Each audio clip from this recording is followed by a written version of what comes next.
आखिरी घंटे के बड़े सवाल यही है कि भारी गिरावट की वजह क्या है। दूसरा, आखिरी घंटे में कोई रिकवरी की उम्मीद रखी जाए या फिर और होंगे कमज़ोर। सोमवार के लोस टूटेंगे तो नहीं, इंट्राडे और क्लोजिंग बेसिस दोनों पर जानना समझना जरूरी है। क्या आज फिर से एफआईएस की बड़ी बिकवाली का आंकड़ा देखने को मिलेगा, डर ये रहेगा कि नहीं। इसके अलावा बाजार का अब मजबूत सपोर्ट आपको कहाँ नज़र आता है, वो भी जानना समझना जरूरी है। किन लेवल्स के नीचे बंद होने पर बाजार में गिरावट का खतरा और बढ़ेगा कल के लिए। हे भगवान, कल फ्राइडे है फिर से। फ्राइडे आते ही थोड़ा वो काला काला काला काला याद आने लगता है, धुंधला दिखने लगता है। हाँ, black grey kind of Friday kind of okay. और इस बीच एचडीएफसी बैंक में क्या करें, लोग ये जानना समझना चाहते हैं। बहुत कुछ हुआ एक्शन कल के इस्तीफे के बाद, आज की एनालिस्ट कॉल के बाद भी बहुत कुछ, ठीक है। अब क्रूड जो आज फिर से बढ़कर 115 की तरफ पहुंचा है, क्या सबसे फसाद की जड़ बाजार के लिए यही है? क्या कच्चा तेल ही वो है जो सबसे ज़्यादा नुकसान पहुंचाने की कोशिश कर रहा है? मिड और स्मॉल कैप शेयर इतने क्यों टूटे हैं, ये भी जानना समझना जरूरी है, ठीक है। रेट सेंसिटिव शेयरों में इतनी तेज़ गिरावट किस वजह से होती दिख रही है, ये भी आप समझ लीजिए। इसकी वजह क्या है, इन सब सवालों के जवाब कुछ के मैंने लिखे हैं, कुछ के जो नहीं लिखे वो आप पूछेंगे तो मैं बता दूंगा। बिल्कुल सर, सबसे पहले तो मैं गिरावट की वजह जानना चाहती हूँ, क्योंकि पता नहीं क्यों ऐसा लग रहा है थोड़ा ओवर रिएक्शन नहीं हो गया, या ये वाजिब था ये गिरावट? नहीं, ओवर रिएक्शन नहीं है यहाँ। अच्छा, मेरे हिसाब से नहीं जस्टिफाइड है ये 100%। दो वजह से, क्योंकि एक हमें पता था कि जितने हम पिछले 20 दिनों में घटे हैं, जब से आज सुबह मैंने आपको याद हो तो एक एनालिसिस दिया भी था कि 20 दिनों में हम करीबन 2550 पॉइंट घटे हैं निफ्टी पर। 1/3 करेक्शन होता है, 35% का एक करेक्शन वापस से पुल बैक माना जाता है, ठीक है। पुल बैक के करेक्शन 3 तरह के होते हैं, एक 35% का होता है, एक करीबन 48-50% का होता है, तीसरा 65% का होता है। तो 35% वाला पहला करेक्शन आपने देखा करीबन 900 पॉइंट का, जिसका लेवल 23,850 के आसपास आता था, 865 का आता था, जो कल आ गया आपका। और इसीलिए कल हमने उसी करेक्शन को नाप कर, तोल कर, भांप कर, नाप कर, तोल कर, भांप कर एग्जैक्टली 23,865 का लेवल दिया था और बहुत साफ साफ कहा था कि थैंक यू वेरी मच कर लीजिए। अगर पिछले 2-3 दिनों में आपने खरीदा तो बेच दिए, फंसी हुई पोजीशंस में निकल जाइए, और शॉर्ट करना है तो वो भी करिए। मुझे बताओ, आज तक इतने फॉल हुए इस मार्केट में, इतना बड़ा गैप डाउन मिला है किसी दिन, और मिलने के बाद टिका है। तो अगर कल किसी ने सुन के शॉर्ट किया है तो आज उसकी तो एकदम चांदी चांदी है। और एटलीस्ट कम से कम कल अगर किसी ने शॉर्ट नहीं भी किया तो तेजी की पोजीशन में प्रॉफिट बुक किया होगा, और अगर प्रॉफिट बुक नहीं भी किया तो 100% 23,600 का पुट तो लिए होगा, क्योंकि तीनों सारे ऑप्शन, और जिसमें क्लियर कट ऑप्शन था कि किसी के इनविटेशन का इंतजार न करें, बेच के निकले।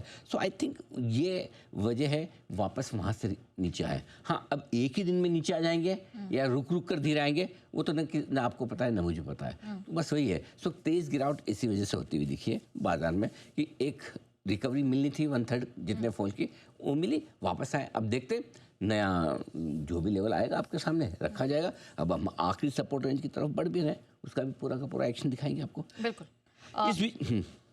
इस बीच कुछ और चीज़ें मैं बता दूं आपको बाजार में गिरावट की जो बड़ी वजह है। नंबर 1, एचडीएफसी बैंक आज मूड ज़्यादा ख़राब करने का काम इसने किया, ग्लोबल तो है ही।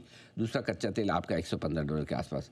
डाउ कल 700 पॉइंट घटा है, आज डाउ फ्यूचर्स भी 101 पॉइंट नीचे। 100 पॉइंट से खैर फर्क नहीं पड़ता, 50-100 पॉइंट इंपॉर्टेंट नहीं है, लेकिन डाउ में अभी ऐसे, डाउ की शक्ल देख के ऐसा लगता नहीं कि इसके पास बढ़ने की कोई वजह है, क्योंकि उनके पास ट्रम्प है ना, तो वो बढ़ नहीं पा रहे हैं एक्चुअली, ठीक है। इसके अलावा आज स्क्रीन साफ बता रही कि एफआईएस की बिकवाली, क्योंकि देखिए क्या है, इस तरह के मार्केट में 400-500 पॉइंट नीचे खुलने के बाद कोई रिटेल तो बेच नहीं सकता। सही बात है। ऐसे बेचने की हिम्मत तो एफआईएस की होती है, या फिर किसी फंड की होगी, या किसी को रिडेम्पशन प्रेशर है तो बेचना पड़ेगा। वो चीज़ साफ दिख रही है। देन गैप डाउन ओपनिंग हुई है, नेचुरली गैप डाउन ओपनिंग पे आपके स्टॉप लॉसेस जल्दी ट्रिगर होते हैं। वर्स्ट केस सिनेरियो में कल 23,775 बंद हुआ तो कोई क्या सोचेगा, 23,600 खुल जाएगा, 23,500 यार, उसके नीचे क्या। लेकिन जब आप 23,300 खुलते हैं, 350 खुलते हैं, तो फिर आपको पोजीशन हल्की करनी पड़ती है, वही होता हुआ दिखा है, ठीक है। फिर आइए, कोई भी रिकवरी आई है तो टिका होनी है। रिकवरी आई, ऐसा नहीं कि आज रिकवरी नहीं है, 2-3 बार कोशिश की है थोड़ा 50-75-100 पॉइंट ऊपर आने के, टक ऊपर आते ही पिटाई हो जाती है, टक पिटाई हो जाती है। इसका मतलब क्लियर कट है कि ऊपरी लेवल्स पे बिकवाली है, और ये बिकवाली साफ दिखा रही है कि आज के दिन का आपको एफआईएस की सेलिंग फिगर जो देखने को मिलेगी वो अच्छी खासी मिलेगी, 5 डिजिट वाली होगी। हाँ, व्हाट, 5 डिजिट, यस, सही सुना मैंने, इसलिए बोला है। मैं सीधा सीधा बोलता था, आप सुनते नहीं, इसलिए मैंने 5 डिजिट लगाए।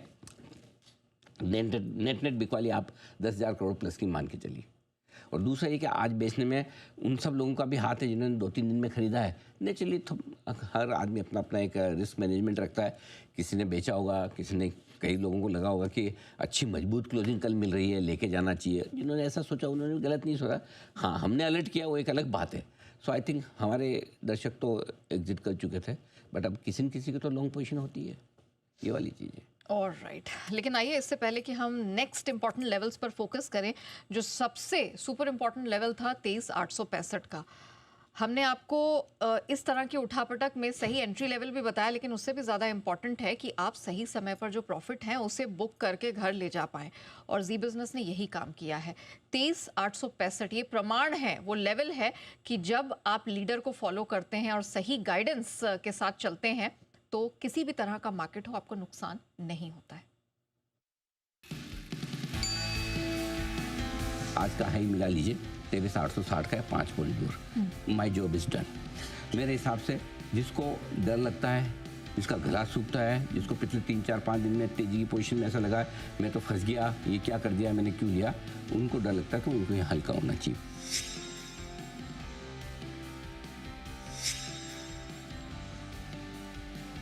अब हम यहाँ पर फ्रेश खरीदारी बिल्कुल नहीं करेंगे, और ये बात मैं अब यहाँ आने के बाद नहीं कह रहा हूँ।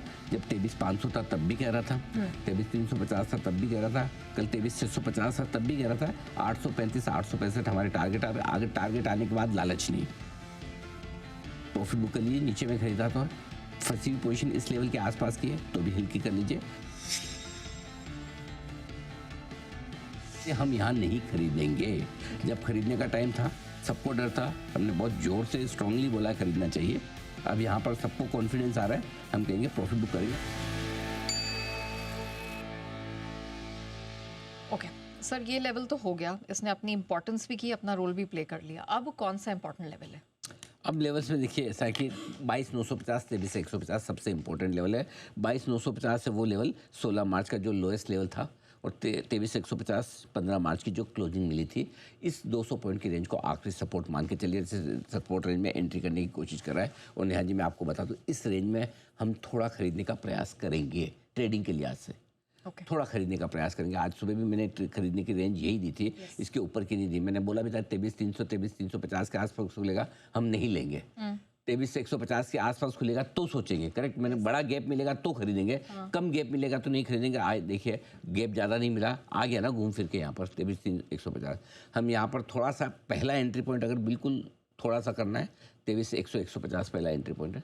दूसरा एंट्री पॉइंट आपका 22,950 23,000 का है। बहुत सेफ रहना चाहते हैं तो 22,950 23,000 आ जाए तो ले लेना, नहीं तो कोई बात नहीं। और 2 टुकड़ों में थोड़ा थोड़ा लेना चाहे तो यहाँ अपनी रिस्क एपेटाइट को ध्यान में रखें, और कोशिश करेंगे इंट्राडे में ही अगर मौका मिले तो ठीक है। ओवरनाइट पोजीशन रखेंगे तो भी आप हेजिंग के साथ रखेंगे, या फिर सीधा ऑप्शन ही लेंगे। अब आप ये कहेंगे ऑप्शन की प्रीमियम ज़्यादा है, बिल्कुल ज़्यादा है, क्यों नहीं होगी ज़्यादा? इस तरह के मार्केट में होती है ज़्यादा, पुट कॉल दोनों में होती है। और अगर अपने को लगता है ज़्यादा है, इतनी नहीं देनी तो मत कीजिए। कोई ज़बरदस्ती तो कोई आके करवा नहीं ना कि करना ही करना है, अपनी अपनी मर्जी है। देखिए अल्टीमेटली लोग आपको रास्ता दिखा सकते हैं, उस रास्ते पे चलना है नहीं चलना है, जाना है जाना है। लोग रास्ते बताएंगे भाई देखो ये तो हाईवे है, इस पर आराम से जाइए, कोई टेंशन नहीं, फर्स्ट क्लास रास्ता है, पूरे हाईवे पे लाइटें लगी हुई। एक दूसरा शॉर्टकट है जो अंधेरे वाला है, कभी कभार डाकू मिल जाए, शेर आ जाए। अब आपकी मर्जी, बताने वाले दोनों रास्ता बता दिया, आपको करना है करिए, नहीं तो मत करिए। सिंपल सी चीज़ है। करेक्ट। अब आइए ऊपर की तरफ की, सॉरी ये तो होगी निफ्टी की बात। बैंक निफ्टी 53,250 जो लो था आपका 16 मार्च का, और 53,750 जो क्लोज था 15 मार्च का, जहां जो लोएस्ट लेवल थे। अब इसी के आसपास आपका सपोर्ट है। तो आज 53,450 के आसपास का लो है। तो अब हमारी जो सपोर्ट रेंज हो जाती है इंट्राडे के लिए 53,250 53,450 है। इसके नीचे फ्रेश कमजोरी होगी। क्लोजिंग अगर आज हमें 23,150 के नीचे निफ्टी पर मिलती है, और बैंक निफ्टी पर 53,750 के नीचे मिलती है, तो हम थोड़ा और कमज़ोर होने की कोशिश कल करेंगे। हम शुक्रवार को सेलिब्रेट करेंगे फिर और गिरावट के साथ में। ठीक है, तो ये 2 लेवल क्लोजिंग बेसिस पे होल्ड होना ज़रूरी है, नहीं तो नहीं कमज़ोर तो हैं तब भी, लेकिन नई कमज़ोरी और बढ़ सकती है। रिकवरी में क्या करना है? अब रिकवरी में 23,350 23,400 की रेंज में सुबह भी कहा था मैंने, आपने पूछा भी था तब मैंने कहा नहीं 23,350 400 यही रुकावट की रेंज है, यहीं पर प्रॉफिट भी कीजिए। और बहुत हो गया तो वो बहुचर्चित लेवल 23,500 का, जिसको पार करने में हमें 2 दिन लगाया, जब पार किया था 23,865 तक पहुँचे, वहाँ तो रुक ही जाएंगे, खैर वहीं तक नहीं आए। इसी रेंज में एग्जैक्टली टॉप बना दिया मार्केट ने, और अब वहीं पर वापस आए तो आपको पोजीशन हल्की करनी है। और बैंक निफ्टी पर 54 400 54 675 की रेंज में आए तो पोजीशन हल्की करनी है, ये ध्यान में रखिए। अब आएगा नहीं आएगा ये मेरे हाथ में नहीं है, लेकिन आए तो वहाँ पर करनी चाहिए। और बिल्कुल जल्दी करना हो तो 54 100 पर भी आप ऐसा मौका देख सकते हैं। अब तो क्या बैंक निफ्टी ज़्यादा ही कमज़ोर होता दिख रहा है। अब फ्रेश गिरावट अब बैंक निफ्टी ने लीड की है आखिरी आधे घंटे की। ठीक है सर, ये आपने लेवल्स बता दी, लेकिन मेरी स्ट्रैटेजी क्या हो? How should I strategise this market? देखो, पहली चीज़ तो कि मिड कैप और स्मॉल कैप शेयरों में जहाँ एफआईज नहीं बेचते वहाँ पर भी पैनिक है, और ज़्यादा पैनिक। और इसकी वजह यही कि अब जिनके पास जो पोजीशन है प्रॉफिट की है, लॉस की है, अगर आपको पैसे की ज़रूरत है तो आपको बेचना ही पड़ेगा। तो ये वो वाला पैनिक है जो पोजीशन हल्की करने का होता है। किसी एक जगह नुकसान है, दूसरी जगह बेचने वाला जो मामला होता है वो हो रहा है मिड कैप स्मॉल कैप शेयरों में। किसी भी रिकवरी में आपको अपनी ट्रेडिंग पोजीशन हल्की करनी है। कल क्लोजिंग में हमने साफ तेजी की पोजीशन खत्म करने की दी थी राय। जब तक कच्चा तेल ठंडा ना हो तब तक बाजार के नीचे जाने की रिस्क बनी रहेगी। 114 115 पर है तो रिस्क रहेगी। इन एनी केस इंट्राडे और ओवरनाइट दोनों पोजीशन आपको कम से कम रखनी, नहीं के बराबर रखनी है। इन्वेस्टर्स, ये तो ट्रेडर्स की बात हुई। इन्वेस्टर्स को क्या करना है? शांत रहना है, वेट एंड वॉच, कुछ नहीं, देखो स्क्रीन पे आराम से। और स्क्रीन देख के ज़्यादा डर लगता है, ब्लड प्रेशर बढ़ता है तो ये लो, ठीक है, मत देखो। आपको कौन सा मेरी तरह शो करना है जो देखना जरूरी कि क्या बताऊं, अब ये हो गया, आपको नहीं जरूरी है, मत करो, बंद कर दो। मेरे को शो करना है, मैं तो देख रहा हूँ। सिंपल सी चीज़, जो चीज़ से स्ट्रेस हो, पैनिक हो, भाई जैसा अंश है मेरा दोस्त है, अंश और मैं दोनों मार्केट ट्रैक करते हैं। अब अगर अंश को लगे अनिल जी से बात कर करके मुझे रोज़ स्ट्रेस आता है, हाँ, हमेशा नहीं, अरे यार अंश को मैं बोला, अरे अंश ये क्या हो गया, ये तो मर गए, तो तुम्हारा तो पोर्टफोलियो मुझे लगता है और 20-30% गिर जाएगा, तुम्हारा तो मुझे नहीं लगता 4-5 साल कुछ होने वाला है। तो अंश क्या करेगा? यार इधर से निकल जाओ, इधर देखो अभी आएगा यार, कुछ नेगेटिव बात करेगा, जाओ हटाओ नहीं इनको, ठीक है। या थोड़ी देर फोन आए तो साइलेंट पे डाल दो, डू नॉट डिस्टर्ब टाइप कुछ होता होगा ना तुम्हारा। बहुत सारा जो पता है, मालूम है क्या हुआ है। हाँ, तो क्या है अभी सी, अगर एक दूसरे को भला बुरा कहने से भला हो जाए किसी का, तो मैं भी आपको कहूँ, आप भी मुझे कह दो, इसी से मार्केट बढ़ जाए। जिस मार्केट को जहाँ जाना है, जो करना है करेगा आराम से, अपना काम है। हम महाभारत के युद्ध में संजय हैं, जो कुरुक्षेत्र में चल रहा है उसकी रनिंग कमेंट्री देनी रिपोर्टिंग है, कर देंगे। हाँ ना, रिपोर्टिंग करनी है, सिंपल सी चीज़ है, बराबर। वर्ल्ड के सबसे पहले रिपोर्टर संजय ही थे एक्चुअली, है ना, लाइव कमेंट्री है ना। सो अपना सिंपल सा सॉल्यूशन है, शांति रखें। इन्वेस्टर हैं, शांत रहिए। ट्रेडर्स के लिए अलग स्ट्रेटेजी होती है, इन्वेस्टर्स के लिए अलग होती है। कई बार क्या होता है, लोग है ना अनजाने में, कुछ लोग जान के, कुछ बचपने में, कुछ बचपने में मिक्स कर देते हैं। ट्रेडर्स अलग, इन्वेस्टर अलग। ट्रेडर्स को रोज़ का काम है, इन्वेस्टर को लंबा ट्रेंड देखना होता है। दोनों के अलग अलग स्ट्रेटेजी है। इन्वेस्टर शांत रहें, वेट एंड वॉच करें। जिस दिन आपका समय आएगा, आपको एक्ट करना आज नहीं है आपका समय, शांति से बैठिए। ये सिंपल सी बात है आपके लिए पूरा। और इसके अलावा क्या बचा है? हाँ, तो ये है आपके लिए बड़ा मुँह। हाँ, इसकी बात है, बड़ा मुँह दो ही तरीके से आएगा नेहा जी। या तो आप 22,900 को तोड़ कर नीचे ट्रेड करने शुरू करें, तब आपका जो लो अगला टारगेट बनेगा, मैं अभी से बता देता हूँ, अभी टूटा नहीं है, पहले से बता, 21,700 से लेके 22,000 का आएगा, जो कि आपके टेरिफ लगने के दिन के लो है, 7 अप्रैल के। 7 अप्रैल इंट्राडे लो शायद 21,740-50 के आसपास था, क्लोजिंग उस दिन 22,000 के आसपास हुई थी। तो अगला बड़ा सेंसिबल टारगेट वहाँ होगा अगर आप 22,900 को तोड़ते हैं तो। यहाँ बड़ा मुँह ऊपर कब आएगा?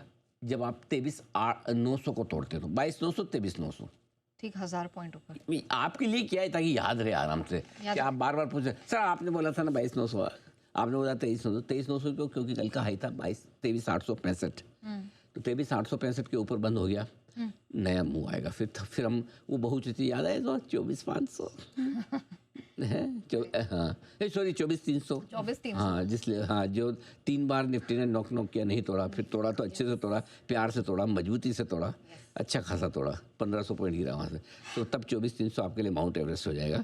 ये आपके लिए 2 लेवल ध्यान में रखने वाले हैं। तब तक आप इस रेंज में, जब तक 1000 पॉइंट की रेंज में निफ्टी टाइम पास कर रहा है, आप क्या करेंगे?